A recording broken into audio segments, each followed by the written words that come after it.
Oke, halo, selamat pagi semuanya dimanapun Anda berada. Untuk video ini ditujukan kepada kelas 12 siswa multimedia ataupun bagi teman-teman yang pengen belajar eh, editing video. Baiklah, pada kesempatan kali ini izinkan saya kita sharing tentang pengenalan Adobe Premiere yang pada saat ini digunakan untuk banyak sekali project-project video. Sebenarnya eh, pada editing video ini banyak sekali software ya. Ada Unit Video Studio, kemudian ada Adobe Premiere, kemudian ada Sony Vegas dan lain sebagainya. Oke, pada kesempatan kali ini yang saya akan share adalah tentang pengenalan dulu ya, pengenalan software editing video yaitu menggunakan Adobe Premiere. Tentunya ini sesuai dengan kompetensi yang ingin dicapai di SMK. Saya menggunakan buku ini. Saya menggunakan buku teknik pengolah audio video. Nanti rekan-rekan bisa baca di situ juga. Bagi yang tidak punya buku, eh, mari kita belajar bersama-sama dan tidak ada salahnya kita melihat referensi-referensi video yang eh, dari channel lain juga bermanfaat. Dan mudah-mudahan apa yang nanti hari ini share bisa berjalan dengan baik dan lancar dan eh, bisa memberikan suatu gambaran wawasan bagi teman-teman yang ingin mengenal eh, editing video. Bagi teman-teman yang sudah bisa menggunakan Adobe Premiere, tentunya eh, bisa menularkan ilmunya kepada teman-temannya yang belum bisa, sehingga nanti semakin banyak rekan-rekan yang bisa itu lebih baik. Baiklah, kita langsung saja mulai. Untuk proses pengenalan Adobe Premiere di sini, saya menggunakan Adobe Premiere Pro CS6. Kemudian menginstalnya Adobe Creative Suite CS6. Tentunya ini menyesuaikan dengan spesifikasi komputer yang dimiliki. Jadi tidak usah memaksa harus software terbaru, tapi uh, yang penting bisa sesuai dengan spesifikasi komputer yang dimiliki. Tentunya yang pertama disiapkan adalah komputer, kemudian yang kedua terinstall dengan Adobe Premiere. Baiklah, saya nonaktifkan dulu untuk webcamnya. Oke, kita buka langsung saja dengan cara double klik di desktop. Kita tampilannya seperti ini untuk Adobe Premiere CS6. Tentunya ini nanti berbeda dengan tampilan-tampilan di Adobe CS yang lain. Adobe sendiri memiliki seri-seri software yang lain. Oke, kita akan dihadapkan pada jendela project jendela welcome to Adobe Premiere. Oke, di sini adalah video-video yang pernah dilakukan atau editing. Nah, kita akan membuat video baru. Yang pertama adalah new project, open project, atau help. Ya. Untuk membuat video project baru, kita klik new project. Kemudian kita dihadapkan pada tab general. Ada dua tab di sini, scratch disk dan general. Yang pertama, karena dinonaktifkan oleh Adobe Premiere, jadi saya mengikuti saja video rendering and playback. Kemudian ada di sini ada video, ada timecode, ya, ada fit and frames. Biasanya ini digunakan untuk kamera-kamera analog. Jadi dari kamera analog yang sudah ditransfer, kemudian di sini ada format audio, display format audio. Saya menggunakan audio sampel saja, biarkan. Di sini capture-nya menggunakan DV atau HDV. Ya. Oke, capture formatnya. Jadi kalau kita punya project yang dari kamera analog, kemudian kita mau capture misal, jadi ini untuk settingan capture. Oke, tab pertama itu untuk pengenalan. Tab kedua yaitu adalah scratch disk. Perhatikan scratch disk ini digunakan untuk menempatkan letak project di mana kita akan menyimpan, sehingga di sini yang menjadi pertimbangan adalah hard disk yang paling besar. Ya, saya klik browse di scratch disknya. Lihat kebetulan, nah ini hard disk saya merah 27 GB, 52 GB. Nah, ini cuma 325 MB.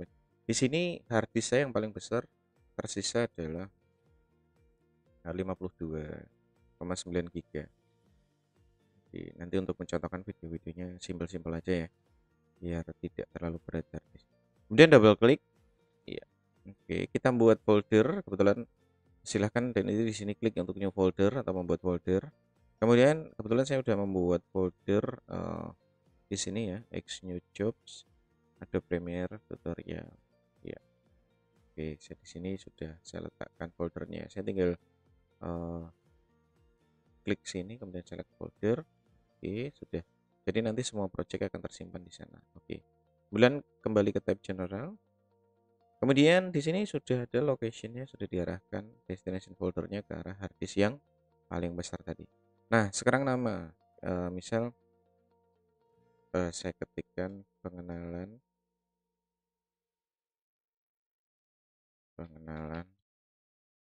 Adobe Premiere 1 ya. Saya pengenalan Adobe Premiere, gini aja, kasih nama tutorial Adobe Premiere underscore 1. Jadi nanti akan ada video-video berseri di Adobe tutorial Adobe Premiere 2, 3 dan seterusnya. Oke. Dan saya klik oke. Iya. Kemudian kita akan dihadapkan pada new sequence. New sequence ini adalah default format-format video dari preset description kemudian general. Hal yang perlu kita perhatikan adalah sebelum kita membuat proses ini kita sesuaikan dengan source atau video yang sudah pernah dibuat menggunakan kamera dengan resolusi berapa dan disesuaikan dengan target dari video tersebut untuk untuk disampaikan di mana. Ya. Oke, kita pada saat kesempatan kali ini di sini ada banyak settingan, ada file NTSC. Nah, untuk standar video nanti rekan-rekan bisa baca di buku kenapa Indonesia menggunakan file, negara-negara lain juga menggunakan PAL, ada yang menggunakan NTSC dan sebagainya. Dan nanti rekan-rekan bisa baca buku atau cari tutorial di Google tentang format-format video, ada PAL, NTSC, secam, dan lain sebagainya. Oke, next kita di sini banyak settingan, tapi yang akan saya lakukan adalah saya coba untuk ke setting, tab setting, karena kita akan buat custom ya, kita akan membuat custom atau settingan tersendiri agar kita bisa menentukan sendiri. Jadi selain kalau sequence preset ini ditentukan dari preset yang sudah ada di Adobe Premiere, kalau di setting kita menggunakan di sini editing modenya menggunakan custom setting ya. Untuk time pace adalah 25 frame per second. 25 frame per second ini bisa diganti semakin banyak, semakin halus, semakin baik tentunya. Ya, semakin banyak. Saya menggunakan 29,97. Bisa menggunakan 30 juga tidak apa-apa. Saya 29,97 frame per second. Artinya dalam 29,97 gambar dilihat dalam 1 detik. Ya, jadi kalau dipecah-pecah sebenarnya kan gambar yang bergerak. Itulah kenapa istilahnya adalah pengambilan gambar bergerak. Nah, kemudian untuk resolusi ini kita perlu garis bawahi. Mungkin nanti karena resolusinya akan saya tampilkan di YouTube dengan resolusi yang tidak terlalu besar. Saya mau menggunakan HD 1280 720. Nah, hati-hati di sini untuk pixel ratio biar tidak kenapa ini tidak 16:9. Nah, ini kita perlu ubah dulu di perbandingannya. Saya menggunakan square pixel 1.0. Nah, di sini otomatis berubah menjadi 16:9. Ini kenapa? Tentunya nanti disesuaikan dengan misal kebetulan teman-teman menggunakan kamera HP. Jadi pada saat editing nanti diedit sesuai dengan Kalau misal menggunakan Full HD yang 1920 kali sekian, apakah boleh Pak? Boleh. Apakah bisa saja misal kita hanya menggunakan untuk MPEG 2 ya 720 kali 480 atau 720 kali 576 misal yang perbandingannya 4:3 dan 16:9. Oke. Field ya, saya menggunakan no field progressive scan. Ya. Kemudian untuk display format saya biarkan 30 drop timecode. Kemudian audio setting. Ya. Untuk audio setting 48.000 Hz ya. Biasanya ada juga yang menyeting dengan 44.100, tapi pada kesempatan kali ini saya menggunakan 48.000 Hz untuk gelombang suaranya. Jadi tentunya ini hasilnya jauh lebih bagus. Kemudian di sini untuk video previewnya bisa menggunakan settingan apa saja, tapi untuk pada kesempatan kali ini saya menggunakan settingan AVI saja yang sudah di settingkan. Oke. Kemudian namanya ada di sequence 1 atau sesuai dikasih nama dengan project tertentu ya. Oke. Saya biarkan dengan sequence 1, kemudian saya klik. Oke. Nah, di sini sebelumnya ada settingan track ya. Ada track, video track mau kita menggunakan 4 track, misal di sini kita setting dulu 4 track. 4 track, jadi nanti ada 4 track video, kemudian audionya juga 4 track. Misal seperti itu. Berarti bisa Pak, lebih jauh bisa ya. Nah, tapi untuk saat ini coba kita menggunakan 4 track. Next kalau kebetulan pas tutorial berikutnya kita butuh track lagi, kita tinggal tambahkan di Adobe Premiere. Kita klik OK. Ya. Tunggu sesaat tergantung dari kecepatan komputer kalian. Nanti teman-teman bisa melihat. Oke, di sini loadingnya.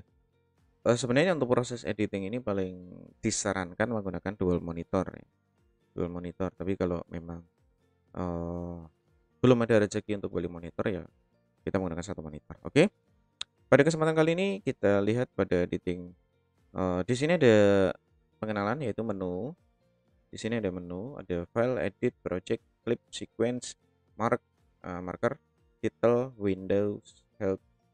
Oke, itu selalu di project di software komputer apapun selalu ada menu di atas. Kemudian di sini ada project window ya.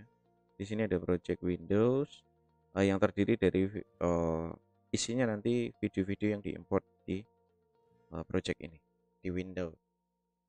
Next, di bawahnya ada tab media browser, ada info, ada efek.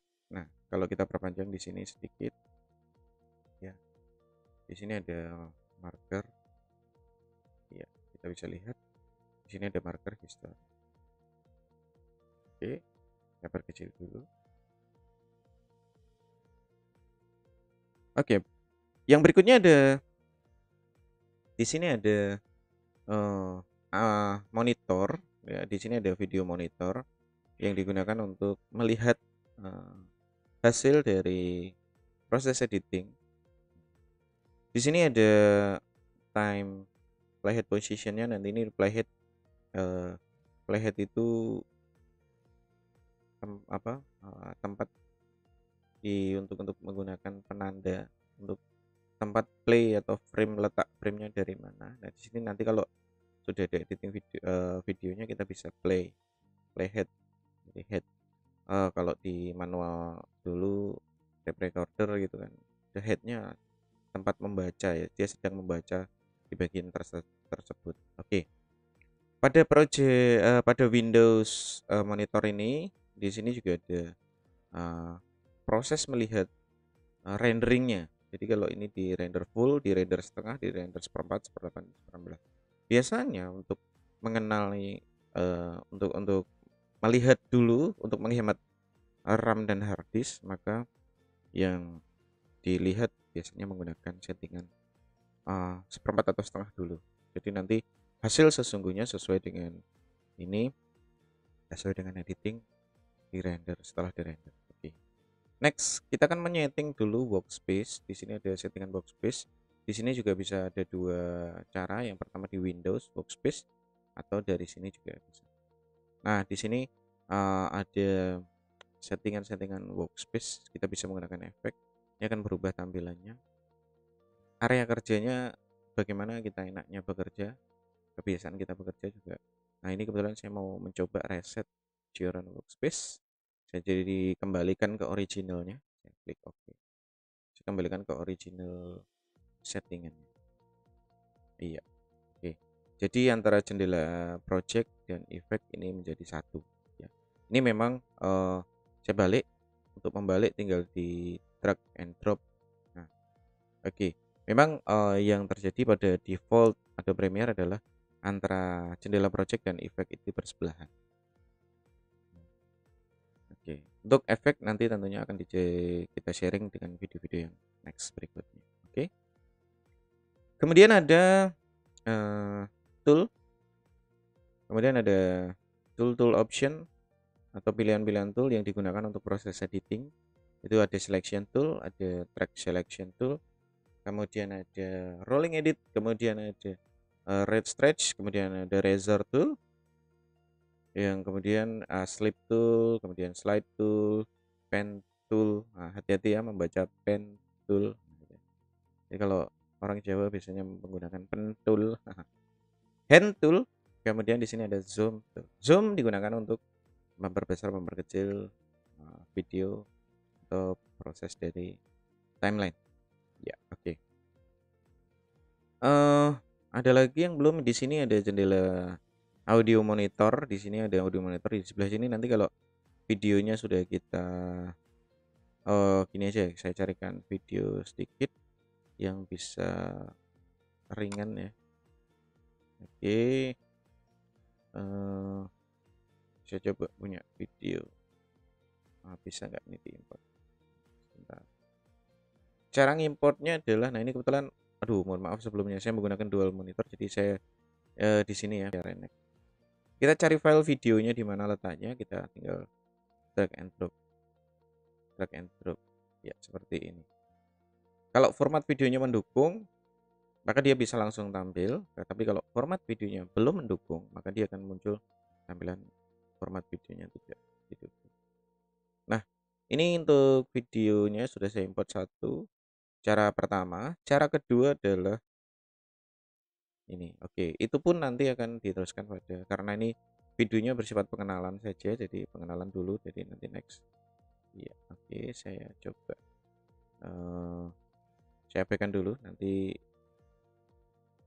baru di video berikutnya baru akan kita akan sharing lagi. Oke. Ya, lumayan lambat ya karena saya menjalankan dua aplikasi, yaitu Adobe Premiere dan video perekamnya. Nanti malam. Nah, di sini, oke, ketika kita spasi untuk nah di sini ada Misi audio. SMK PGRI 1 Denpasar adalah Nah, di sini akan ada audio monitor.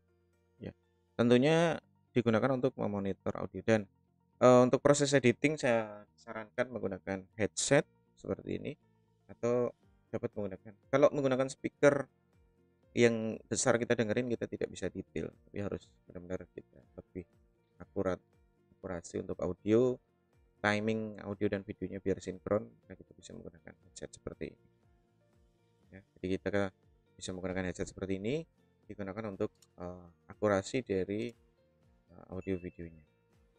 Oke. Ya, kemudian ada lagi yang belum. Kalau ini kemudian ada effect control. Di sini ada jendela effect control, digunakan untuk melihat video. Jadi ini video pun bisa diedit lagi.